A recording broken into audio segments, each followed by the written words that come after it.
ఇంకా భూమి మీద అలాంటి వాళ్ళు ఉండబట్టే మన భూమి ఇంకా ఇలా ఉందండి.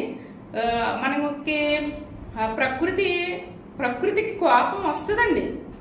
అంటే ఇప్పుడు మనం చెప్పుతుంది, ఇప్పుడు ప్రకృతి వాళ్ళ ద్వారా చెప్పిస్తుంది. ఇప్పుడు అంకారావు గారు వాళ్ళ ద్వారా మనకి కొంతమంది ఉంటారు కదండి పెద్దలు, వాళ్ళ ద్వారా కూడా ఎంతో నాలెడ్జ్ ఉన్న వ్యక్తులు, గురువులు మన శాస్త్రాల్లో సాంప్రదాయాల్లో అలాగే భగవద్గీతలో కూడా ఉందండి ప్రకృతి గురించి. ప్రకృతి నేనే, ఆ శక్తి నేనే. ప్రకృతి అనేది ఏదో కాదు, ఆ ప్రకృతి శక్తి నేనే అంటున్నాడండి. ఎవరు? మన శ్రీకృష్ణ భగవానుడు చెప్తున్నారు భగవద్గీతలో.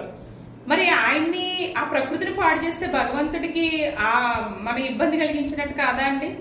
అలా ఎందుకు అర్థం చేసుకోవట్లేదండి మనం? ఎన్నో చేసేస్తున్నాం. తర్వాత ఆయన ఇంకోటి ఏం చెప్తున్నారంటే, అడవుల్లోకి చూడడానికి వస్తున్నారండి. అడవుల్లోకి ఎంజాయ్ చేయడానికి వచ్చి తర్వాత రకరకాల పదార్థాలు అక్కడ తినేసి పడేసి, అంటే ఇప్పుడు మనకి ఏంటంటే అండి, ఇంటి దగ్గర నుంచి ఏయో తెచ్చుకుంటారు, తెచ్చుకుని ప్లాస్టిక్ కవరు వాటిలో తినేస్తారు. మళ్ళీ ఆ కవరు బిస్కెట్ల ప్యాకెట్ ఉందనుకోండి, ఇలా తింటారు కదా, వెంటనే అది అక్కడ పడేస్తారు. అంటే ప్రకృతి ఇచ్చిన సంపదని చూడడానికి ఎక్కడి నుంచో ప్రయాణం చేసి వచ్చి చూస్తారండి. అంటే ఎందుకు వస్తున్నారండి అక్కడికి? అంటే వాళ్ళ చుట్టుపక్కల ఉన్న ప్లేస్ కంటే కూడా అదొక ఆహ్లాదకరంగా ఉంటుందని దాన్ని చూసి ఎంజాయ్ చేయడానికి వస్తున్నారు. మరి అందరూ కూడా అలాగే ఎంజాయ్ చేయాలి కదా. కొన్ని రోజులు పోయిన తర్వాత అది ఒక చెత్త కుప్పలా ఉండాలా అండి? అసలు చూడండి, ఇప్పుడు మారేడుమిల్లి, మా చిన్నప్పుడు అండి మారేడుమిల్లి అడవి కూడా నాకు తెలుసండి బాగా. ఎందుకంటే భద్రాచలంలో మా పెద్ద మేనత్త ఉన్నారండి, వాళ్ళ ఇంటికి మేము చిన్నప్పుడు వెళ్ళేవాళ్ళం. హాలిడేస్ లో అది కూడా వెళ్ళేవాళ్ళం. అప్పుడు బస్సు మీద తీసుకెళ్లేవారు, పెద్దోళ్ళు ఎవరొకళ్ళు ఉంటారు కదండి, ఘాట్ రూట్ అనేవారు అనమాట.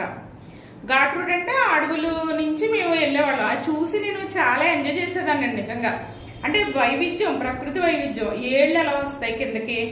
ఆ బస్సు ఇప్పుడు అంటే రూట్ ఇంకొంచెం ఎక్స్పెండ్ చేశారు కదండి, అప్పుడు చాలా నేరోగా ఉండేది. డ్రైవర్స్ కూడా చాలా ఇదిగా తీసుకెళ్లేవారు.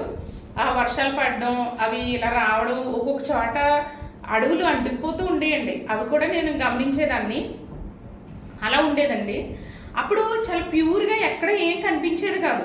ఇప్పుడు మారేడుమిల్లి అక్కడికి చూడడానికి ఇప్పుడు ఎంతమంది సందర్శకులు వచ్చేస్తున్నారంటే, అప్పట్లో అంత లేదు. ఇప్పుడు మన ప్రభుత్వం వాళ్ళు కూడా కొంత చూడడానికి అవి అక్కడ ఏవో రిసార్ట్స్ అని అవన్నీ ప్రైవేటు సంస్థలు అన్ని ఏర్పాటు చేశారు.